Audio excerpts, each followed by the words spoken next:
Hey guys, Dr. Katie, board certified family clinician.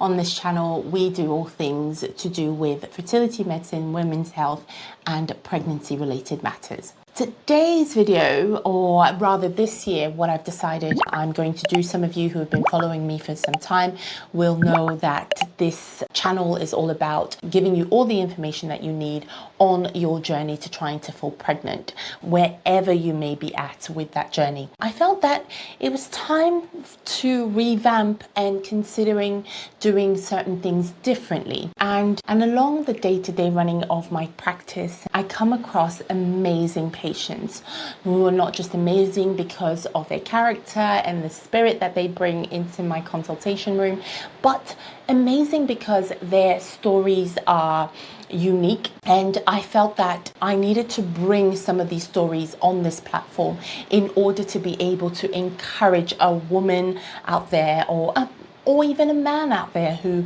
is going through fertility challenges. And me sharing some of these stories that I've encountered with my patients will bring a level of hope for some patients and will be what they need to restart for some of you your fertility journey. This patient that I came across was actually the sister of a lady with the fertility issue, whose story I'm going to share here today. And again, I want to reiterate that the purpose of me sharing some of these stories is to build your faith and to tell you, yeah, your journey has not necessarily been easy. In fact, it's been very tough. Some people have gone through IVF and boom, there you go, they've conceived.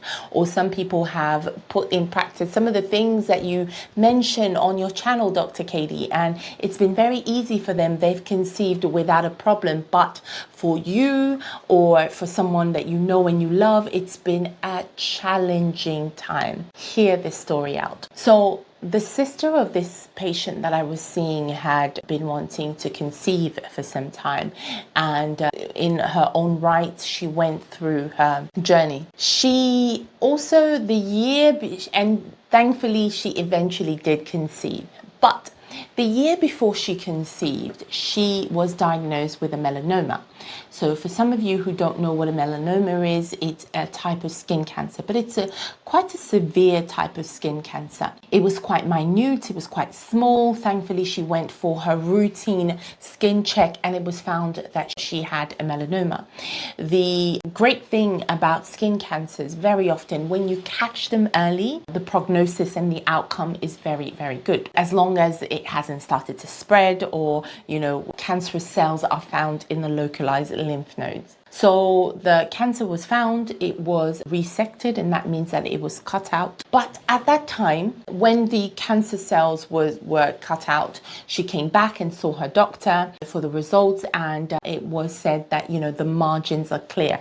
And essentially all that means is, yes, we've removed the skin cancer, but we've also ensured that the skin that we've removed from the surrounding side of the cancer were clear. So it's very unlikely that the cancer has spread. The young lady then went away and then came back again, and as part of her routine review with her doctor, decided that he was going to screen her localized lymph node.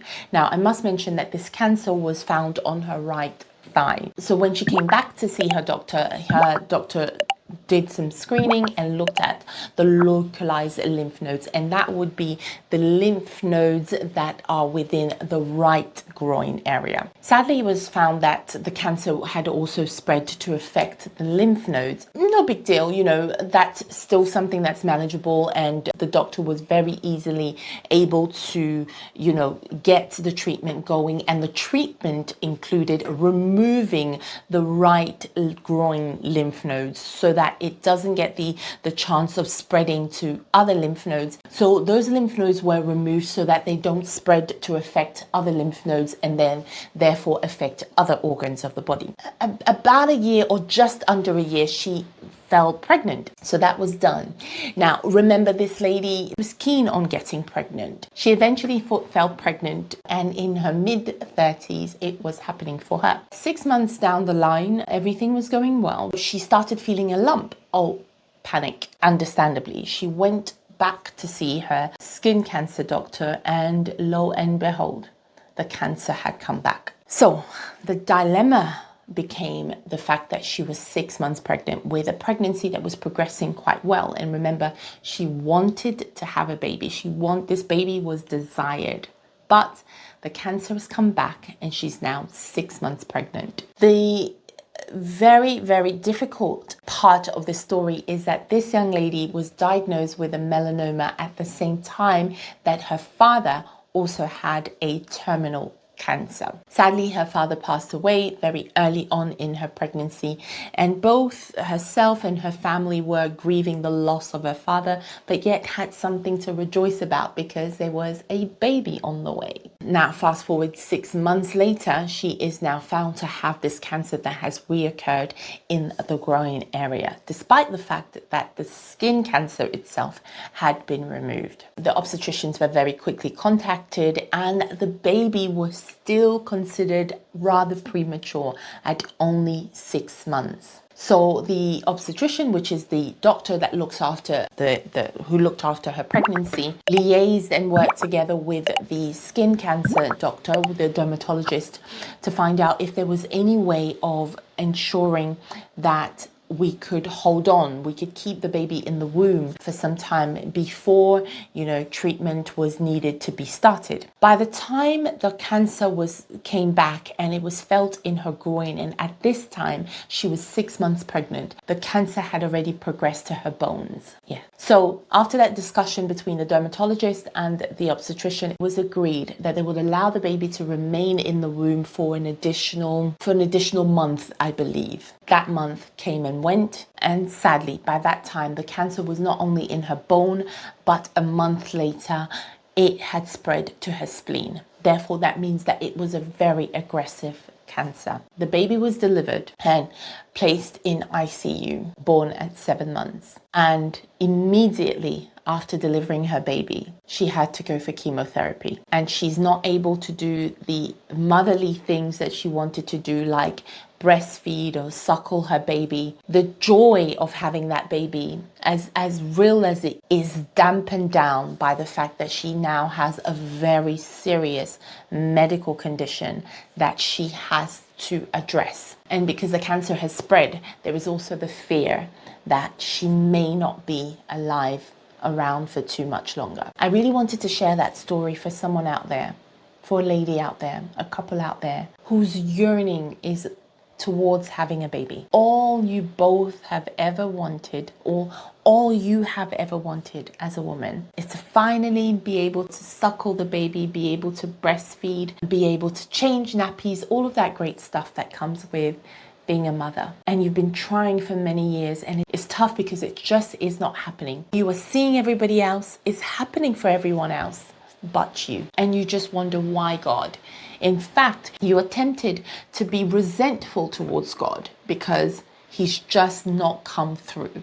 The promises of being a mother, the promises that doctors have made after the 8th time of going for IVF, it just has not come to pass. I want to encourage you with this story to say, yes, the desire to have a child is real, but stop and appreciate what you've got now. Appreciate your husband. For some of you who have already had children and who are desiring to have more children, appreciate the children that you already have, or even the child that you have. Don't lose yourself in trying to achieve or to obtain anything here on earth. Children are a gift from the Lord. They really are. An inheritance from him alone. They truly are. But do you know that you are Christ's inheritances now? Do you know that the life that you live is not your own? That tomorrow it could be required of you in just an instant? And can you say that you would have spent the years or spent the times that you were blessed with good health, desiring a child and wanting a child? I am not saying that you shouldn't desire a child. What I am saying is be grateful for where you are right now. Think of God's goodness. You cannot buy health.